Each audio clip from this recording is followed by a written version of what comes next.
Aha. Tuguhaye ikaze mu kiganiro Isanzure kica kuri Bwiza TV, mwarimu Innocent.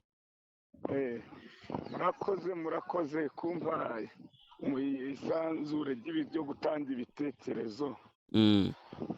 Ibyo ari byo byose kuko ndi umwe mu bakandida barimo gushaka imikono hirya no hino mu gihugu. Oya, ntabwo turi bwemeranye nawe kuri iyo ngingo. Ubanza ntabwo wari wajya mu bakandida, ariko uri gushaka kujya mu bakandida niba tutibeshye. Asaba murakoze, ariko nuko muri Afurika wenda abantu bumva politike nabi bakanayikoresha nabi. Iyo wahawe impapuro uba wemerewe, ahubwo ukurwamo ni no kutuzuza ibisabwa. Reka tubitegereze ibyo ngibyo, ubwo urumva bizanye igipolitika bijyana no muri Afurika. Twe twavugaga ku byo ku mategeko yo mu Rwanda. Mu Rwanda ntarwo ruri muri Afurika. Mwumva ni ukuvuga yuko iyo uhawe ubundi mu bihugu nka siyanse politike, ndimo kwiga mu bintu bya PhD mu cyiciro cya 4, bivuga yuko iyo uhawe ziriya mpapuro, niyo wagenda ukabura ibisabwa mu gihugu no ku isi yose, uba wamenyekanye nk'umupolitisiye watangiye umurimo ku mwanya mwiza. Wakwibaza uti ariko se habaho amategeko ya Afurika cyangwa habaho amategeko ya buri gihugu? Murakoze. Amategeko, hari ikintu abanyamategeko bitiranya kigomba gukosoka. Ni ukuvuga ko amategeko ahera na kera kose n'Imana irema isi, yahise iha Adamu, yahaye Mose amategeko kugira niwo muyobozi ufatanya n'abayobozi kuyobora isi. Iyo bavuze isi, ni agace kose kari ku isi, n'u Rwanda ruba rurimo. Ni ukuvuga ko amategeko aberaho abantu kugira afashe yunganira abayobozi, ahane abayishe, noneho anarenganure n'ababa bamaze kurengana, bafite akarengane. Amategeko ndumva ariko ibyo bintu yibanda. Ariko ntabwo usubije icyo narimvuze. Njye narimvuze nti ariko nubwo ari icyo yibandaho, ariko amategeko buri sosiyete igira yayo, kandi sosiyete ubwo ndashaka kubizana hino nkavuga buri gihugu kigira amategeko yacyo. Ibyo bintu ni byiza, babyiga kugira buri minisiteri, ari n'iy'ubutabera zigira icyo bita polisi. Hari icyo bita muri doctora, hari bagenzi banjye biga ibyo bita public policy. Biriya bya public policy institution, ni ukuvuga ko buri namwe muri abanyamakuru mu kigo cyanyu mugira icyo bita polisi. Hanyuma reka ibyo wenda tubiveho, twigire ku ngingo y'umunsi. Twashakaga kugira ngo tumenye aho bigeze. Duheruka tubwira yuko wari uri gushaka abantu bagusinyira. Barabonetse, baracyabura, bigeze hehe Innocent? Murakoze. Kiriya gikorwa ndumva rwose kiriya gikorwa yongeye kukivugaho manza kubisegura. Ni ukuvuga ko kuriya gushaka imikono nta rwose biriya nasanze ari ibintu rwose bigomba kuba ufite amikoro ahagije, ariko urwego rwo hejuru. Nuko nyine nka mwarimu, ikintu cyo kutava ku izima mbamo, uri kubona ko usibye umukandida umwe wa FPR Inkotanyi washoboye kuzuza ibisabwa. Ndumva abandi twese tukiri mu nzira mu turere tutarasinyishamo. Ariko na Green Party rikunze. Anaribwo babonye ukuntu politike mu Rwanda itangiye gukinwa nabi, aho segiteri mbamo bazi ko ntunzwe n'akazi ko guhembwa, aho ntangiye kwimwa impushya, byaratangiye mu kazi kugira ni deplace njye gushaka imikono nsigaje, bibaye ibibazo. Aho nagombaga kubona mikoro mu gushaka ibyangombwa, hembwe salere, tukikubise muri tariki 20. Turi kubona kuri systeme progressing, kandi ni ukuvuga salere zasohotse mu turere twose tw'igihugu zarakozwe. Ariko kubera ko byabaye nk'igikomere kumva ngo mwarimu utagira ikindi kintu uruhande ucungana na salere agiye kwiyamamaza ku mwanya w'umukuru w'igihugu, ukumva na biriya ni challenges. Oya, teacher, reka tubyumve neza. Ikibazo wahuye nacyo ni ikihe? Ni ukutabona saleri? Ni ukutabona umwanya? Ni ikihe? Nagize imbogamizi y'ubukungu no kubura umwanya, ariko nuko ndizera yuko icyo nabatangariza maze kubona imikono 560, sigaje imikono 40 igomba kuva mu turere tune, akarere ka Kirehe, Ngoma, Nyagatare na Gatsibo. Ni ukuvuga nabwo nagiye ngera mu mujyi wa Kigali nsanga abantu bo muri utwo turere barimo gushaka ubuzima, baransinyira, uragenda ukamwigisha kuko amikoro ukumva bari ntayo, ukamubwira manifesto akagusinyira cyangwa akanga. Ndumva rero nkanse nka mwarimu ntabwo nigeze nderega nka bagenzi banje abo kujya kumfasha, kuko nje niga politiki, ntabwo nizera umuntu, nta n'umwe nshobora kwizera ku isi. none se icyo ntumvishe neza, abagusinyiye abo bagiye bagusinyira, hari imbogamizi wahuraga nazo? Ntibagusinyiraga bisanzwe? Hari ikindi kibazo mwahuye nacyo mu turere mwanyuzemo? Ahantu aho imbogamizi ntizabura, ariko imbogamizi twaziterwaga n'abayobozi bafite amatitire azwi. Bivuze iki byo? Ntangira gufata impapuro, njye nahise mbaza komiseri nk'umuntu wize ujijutse, njye namubaje ati gute umunyonzi agenda afite ikarita imuranga? Wabyumvise?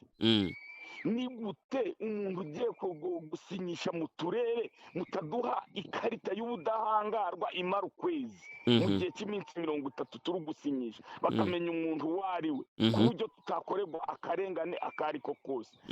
Bampa agatabo, hambaye agatabo karimo amabwiriza, nahise nkubitirwa Musanze mu karere k'Amajyaruguru. Musanze ninde wagukubise? Musubiremo. Musanze ninde wagukubise? Nakubiswe na gitifu w'umurenge, ntabaza akarere, ntabaza na komiseri, nungirije komiseri uriya umunyamabanga muri komisiyo, bose banga kunsubiza. Ndirukanyirukankaho mu mujyi wose n'ibipapuro babishwanyagure. Kuki utamureze se gukubita ko bitemewe, uretse no kubura umukandida ko n'undi muntu atemerewe gukubita? Kuki waba waratanze ikirego?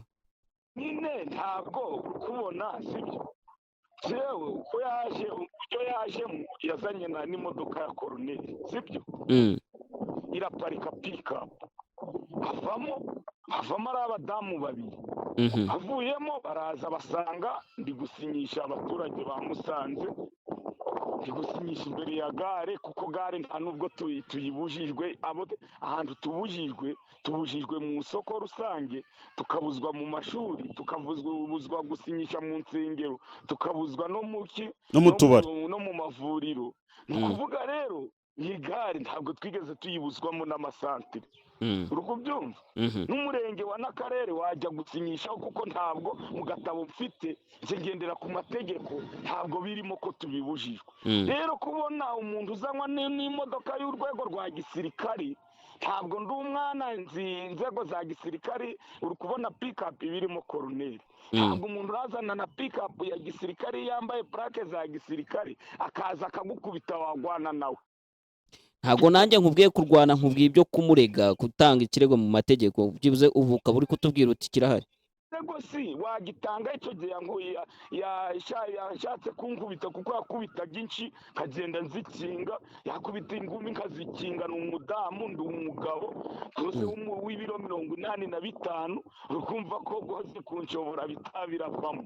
Njye narirukanse ndamubisa kugira ntitura mu tegeko byo bashakaga kunturamo. Ati umukandida atangiye gusinyisha, ahise agwana n'iki n'umuyobozi ari kwica amabwiriza, kuko baba leta banshyiraho ngo narindi mu isoko rya Goyi. Ni ikibazo ariko Samu, ni ikibazo. Hanyuma Innocent, wenda aho ngaho tuhavuye, ahandi wanyuze ariko ho nta kindi kibazo cyabayeho? Ahandi naho nagiriye ikibazo. Uri kubona ko mu mikono 600 nasabye ko imikono 252 nikura mu karere ka Nyabihu mvukamo, kugira ngaragarize igihugu ko mu karere mvukamo nta n'ibibazo mfite. Natangiriye icyo gihe meya w'akarere ka Nyabihu yanteje umutekano hafi yaho mu murenge wa Jenda, mu kagari ka Rega.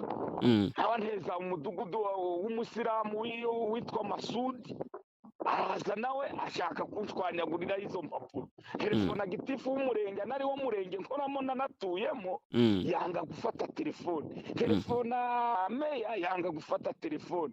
Telefona gitifu w'akarere ni mushya yakuwe Bugesera afashe telefoni abarambwiye ati si ni gute iweho wavuye mu gufata impapuro udafite ntibaguha ikarita y'ubudahangara. Umwanya wo kuba perezida koko usibye gukina komedi ni gute bataguha ubudahangarwa bakaguha agatabo ko inkoni zirakwica.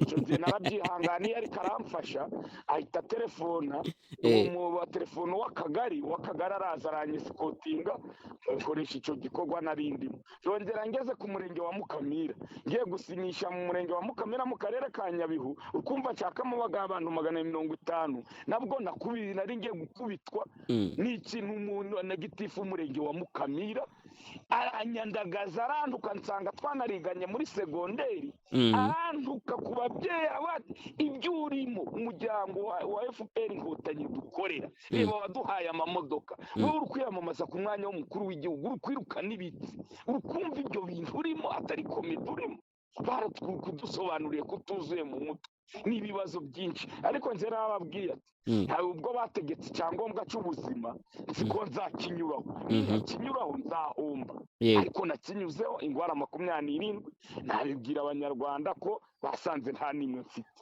nta n'ibicurane. Harya uwo bari gusanga hari indwara afite ntago icyo cyangombwa bari izo mpapuro ntago bari kuzimuha.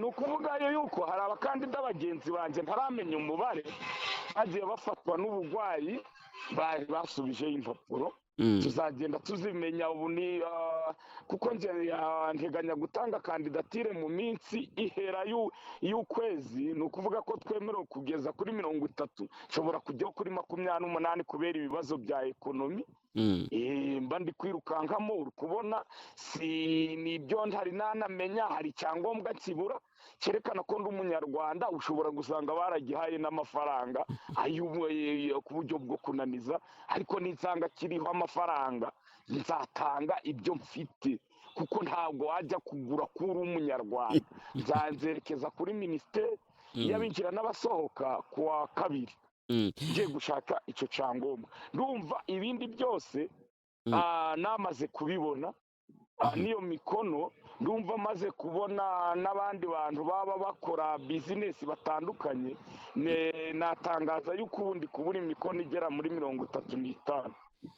Hari ikintu watubwiye abantu bose bagendaga bakuhemukira bagendaga bagarukaho natwe tugira ngo ubwire abanyarwanda bari gukurikira Bwiza TV ikintu cyo kukubaza baturabona atari komedi wowe iyo bumvishe bakubajije icyo kibazo 2-3 ubitekerezaho iki mwarimu nk'umuntu wize.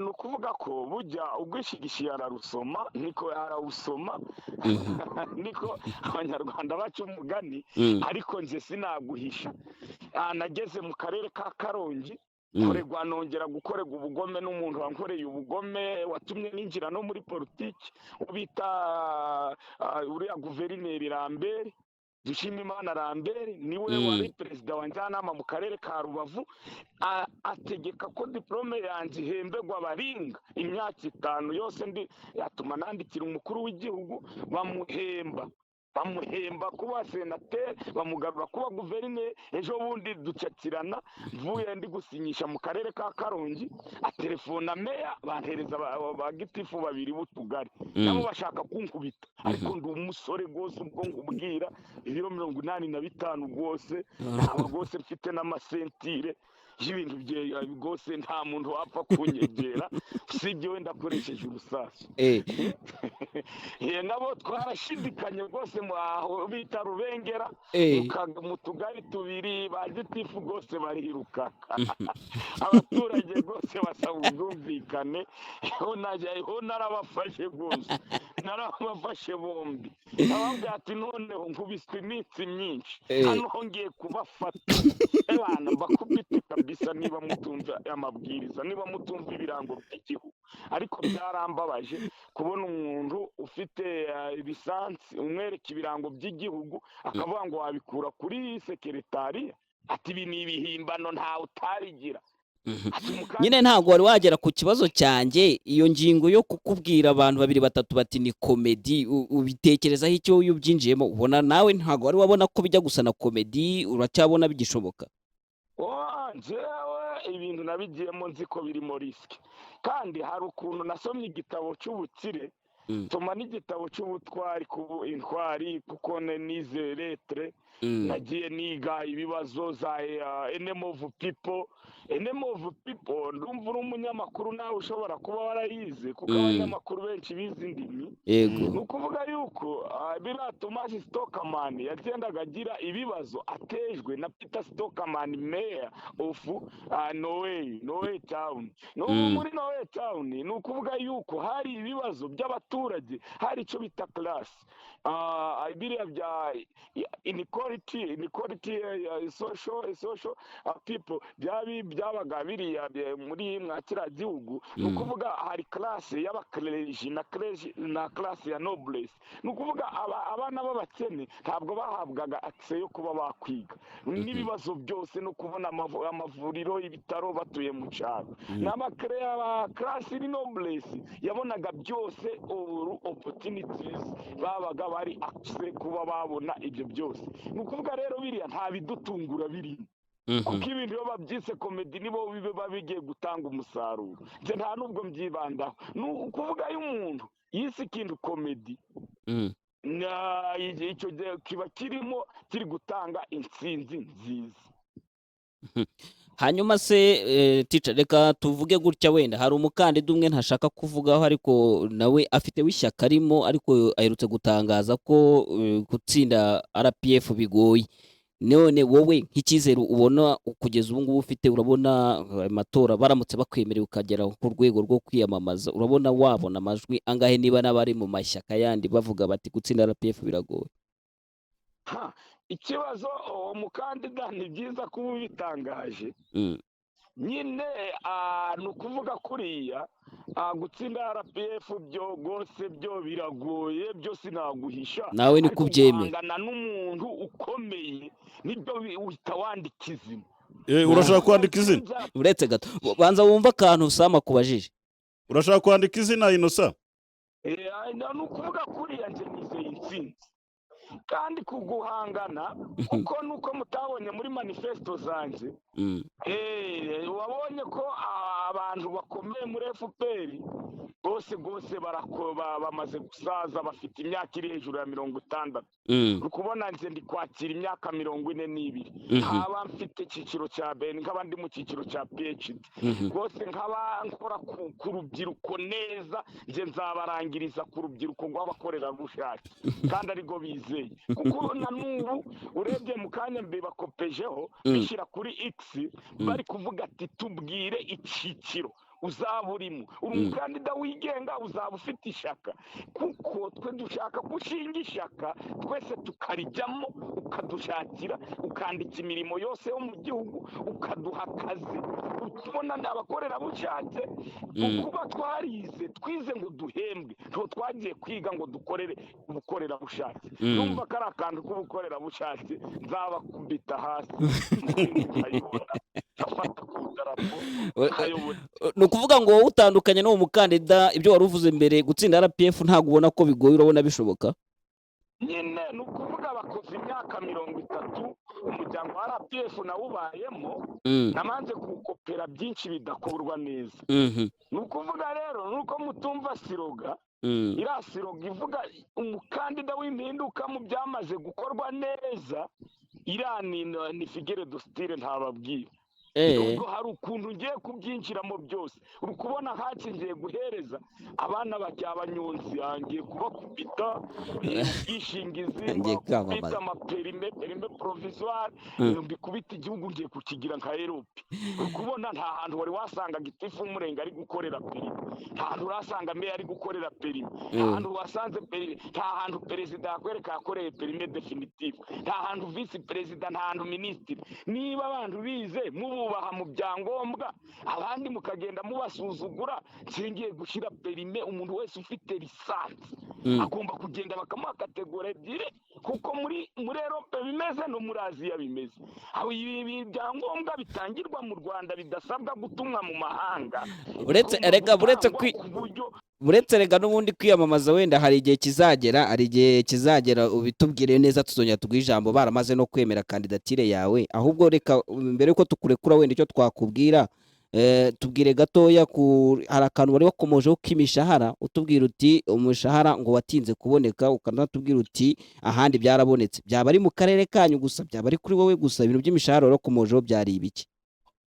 Murakoze nabyutse mbivugaho ariko nje nibyo nakubwiye hari ukuntu wotama umuntu urabizi kotama ukamugenderaho kuko nje nta kintu gishya nakora nta na mikoro mfite ngomba kotama serivisi zikorwa nabi nizo zizampesha agaciro ko gutsinda iki kuko nje nzakoresha novo zigera muri 20 ntababwira nijyo ngenda nsoma nukuvuga ku mushahara rero abarimu bageraga kuri 15 n'itegeko mu gihugu hose uturere kuba bapashije imishahara ya iri gukora in progressing wabonye ko nabishizeho ntabwo nari nabireba nabibonye.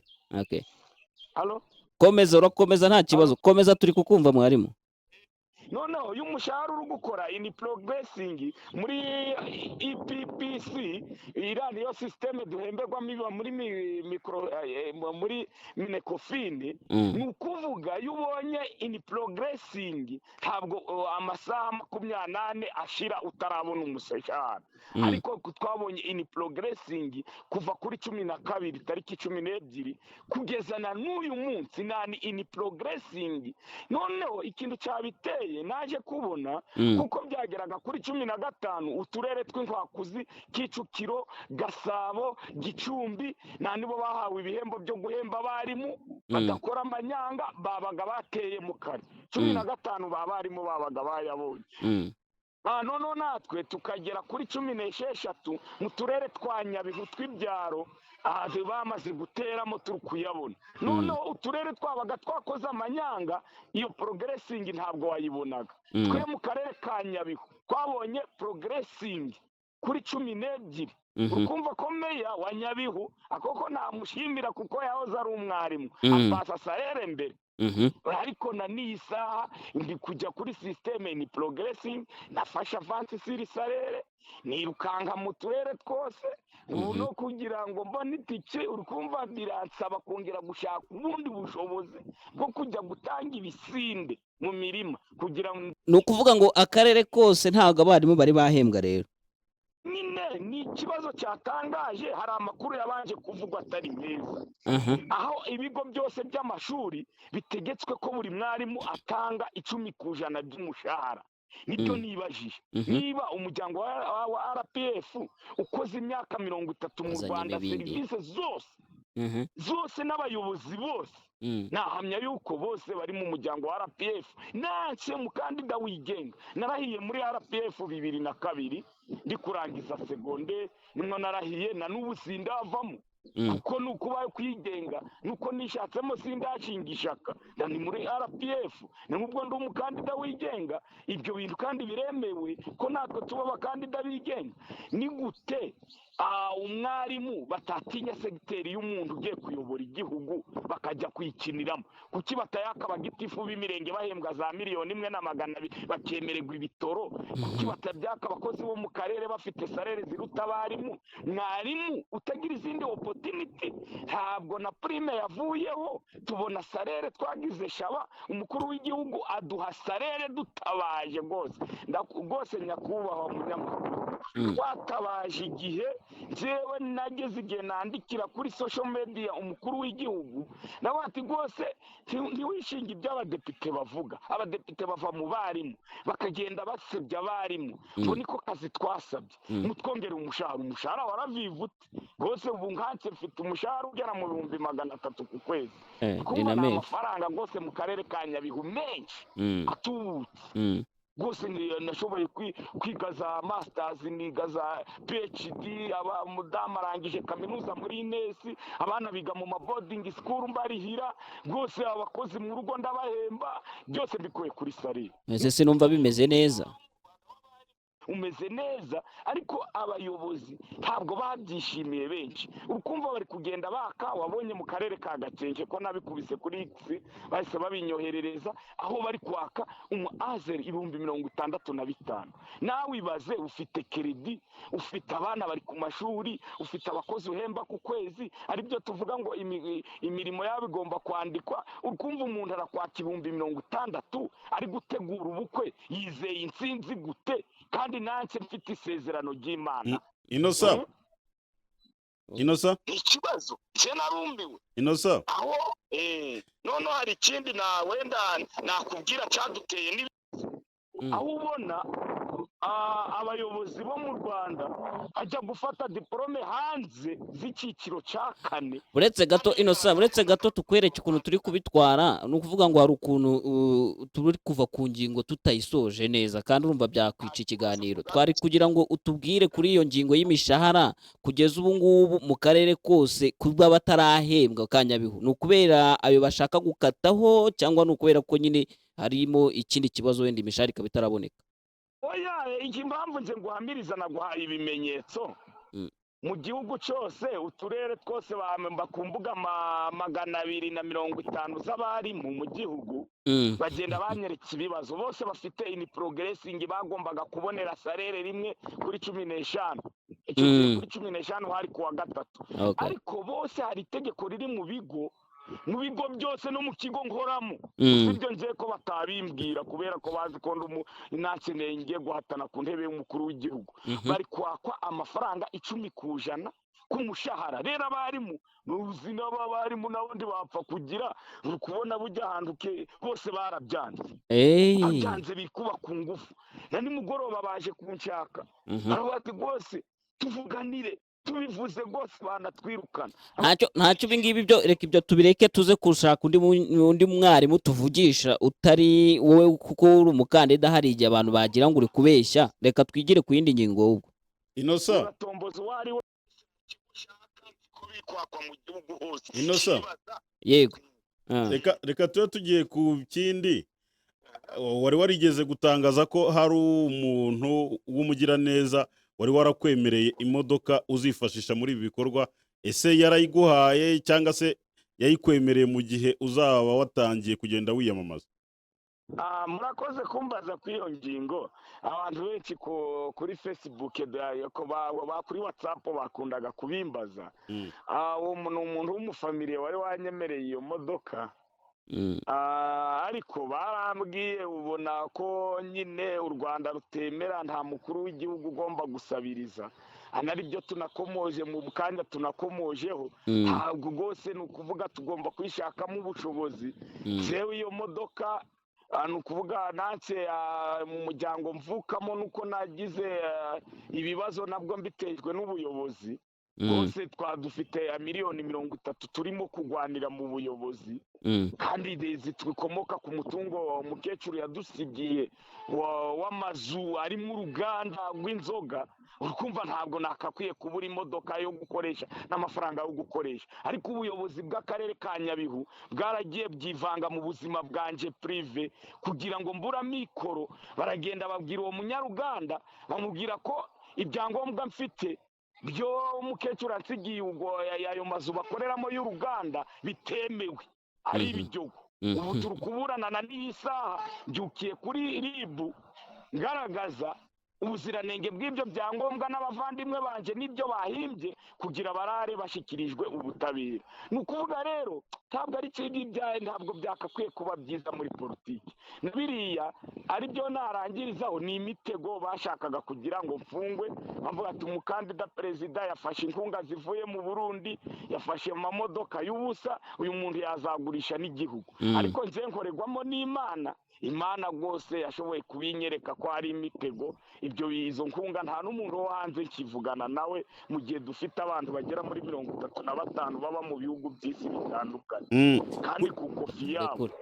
Rero ibyo bintu ntabwo no mu muryango nababwira yuko ari njye muntu udafite imodoka Okay. kubera ko Ariko amafaranga imodoka- yanjye nashoye mu mashuri none ariko nabo none bagenda mu modoka miliyoni 50. Inosa, ikindi dusoza tugana ku musozo kuko wenda Iminota yagiye. iminota yagiye, tuzongera tugutumire unagiye no gutanga kandidatire.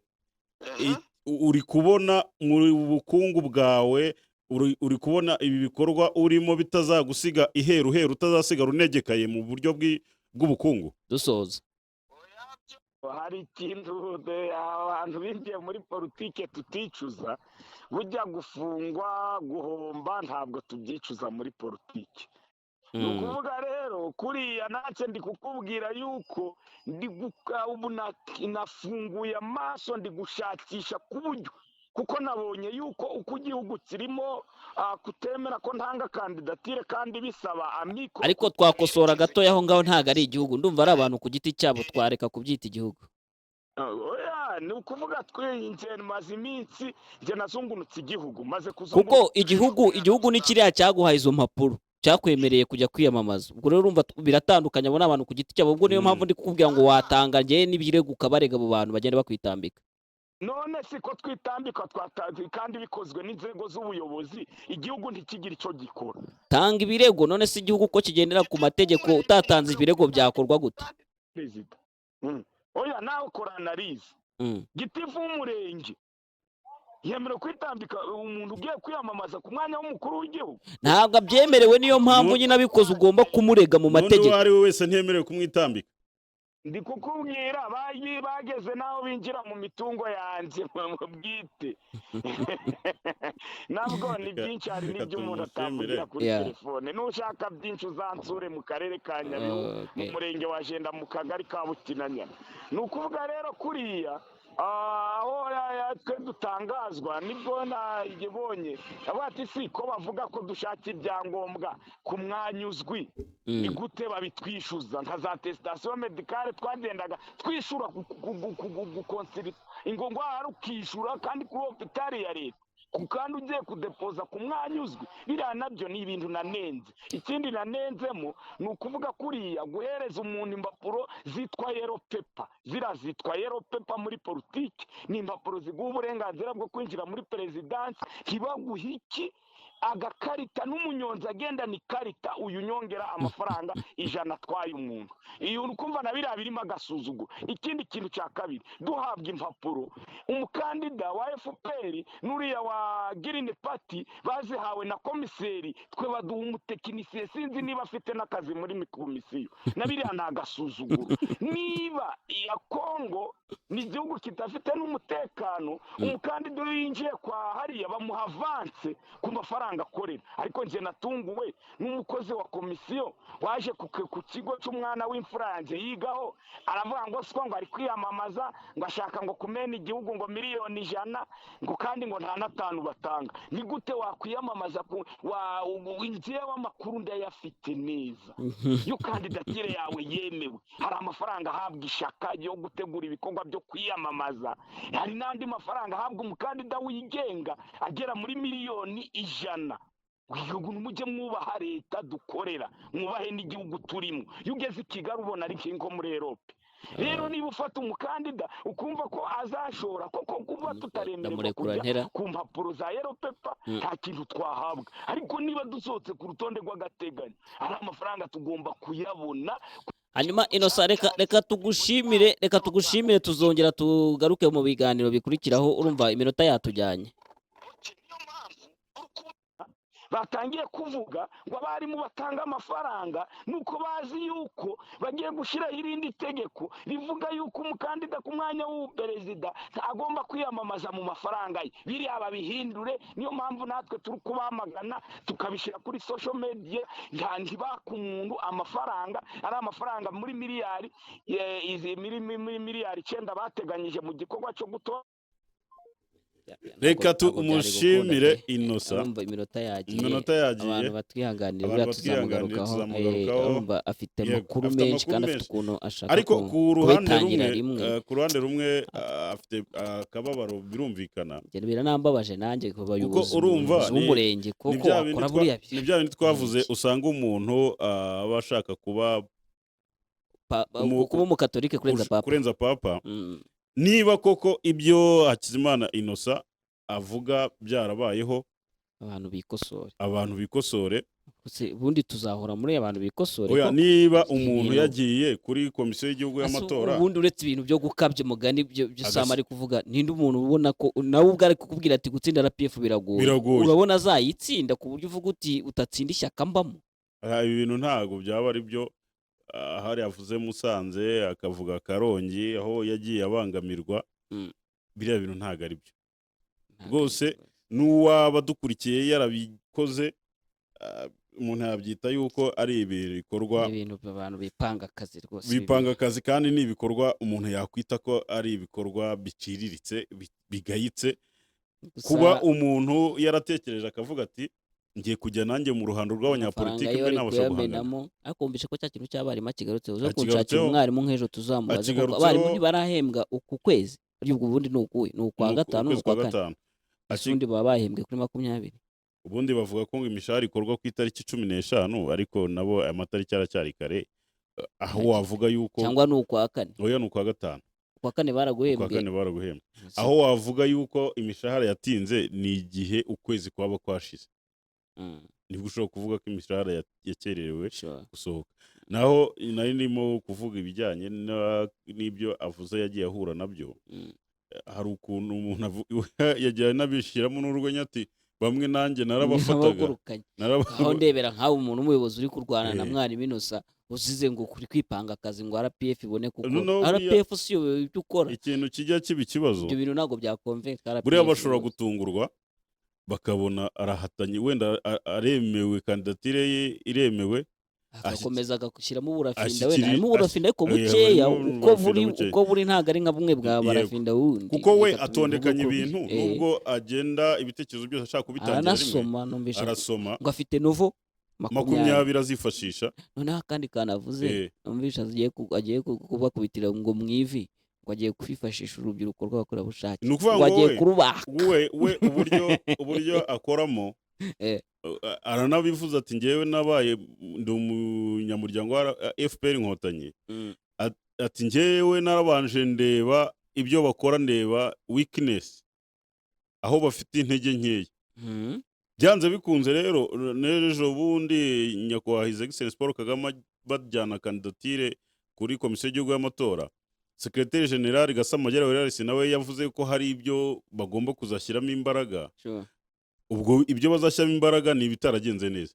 Uyu rero Hakizimana Innocent waravuga ati nanjye hari ibyo nagiye ndeba batashyizemo imbaraga, bafite intege nke. Hari abantu batagira intege nke se, akaba ari byo arimo niba yarabonye ikirongozi, ati mfite uburyo nanamuka abwira urubyiruko rw'abakorerabushake ati njye ni mu ntore mbashyireho imishahara, nta muntu ukorera ubushake yararangije, ati kandi umuntu anarangiza lisansi mpita muhereza perime, n'ubundi umuntu ntabwo yamara kugira lisansi ngo gutwara imodoka ibyo bimunanira.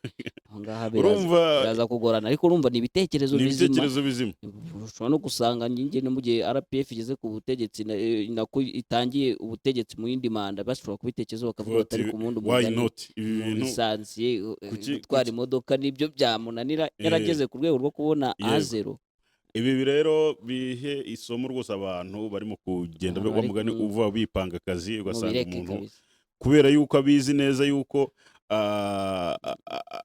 arimo gukorera ubutegetsi buriho, akaba yumva ko yabangamira umuntu. Ntabwo wakonvenka ubutegetsi buri, numva igihugu ni kinini, niyo byo narindi kumubwira, ntabwo biri gukorwa n'igihugu, ntabwo biri gukorwa n'igihugu, kuko iyo biza kuba bikorwa n'igihugu zira mpapuro ntabwo yari kuzihabwa.